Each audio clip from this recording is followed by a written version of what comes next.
is why you have lower back problems.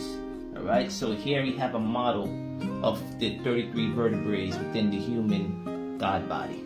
And here we see that this is the lumbar area, right? When you have sciatica pain, when you have pain running down your legs, right? When you have the numb legs and the signals of electricity, it kind of feels like. The reason why this is happening is because you see this right here? This is supposed to be a nice gelatin compression that's keeping your nerves from being pinched from these two bones, right?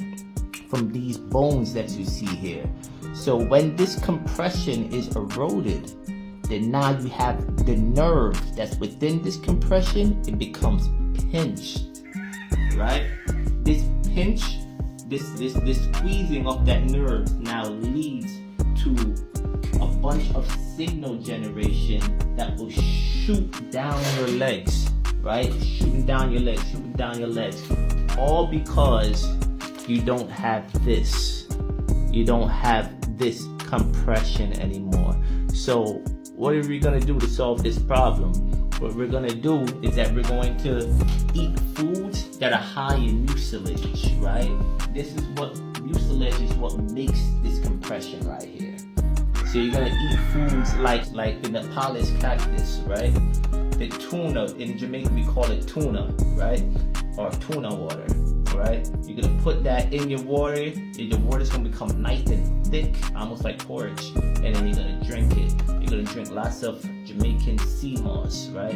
You're gonna drink the Nurture Vitality Herbal Blend, because within this blend you have a bunch of herbs that are good for the bones, good for the nervous system, and it's good to now generate the mucilage needed to give you proper spinal structure, right? On your leg, right? The next thing you need to do is you would need to stretch, because stretching is decompression. And don't take it as if stretching is just not important.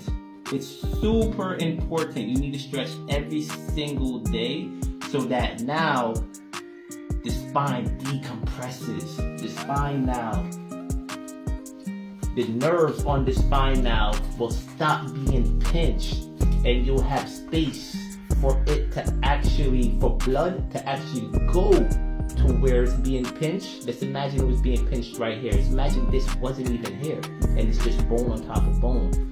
If you decompress and stretch, it will allow space for blood to go in there and to rebuild this gelatin structure, right?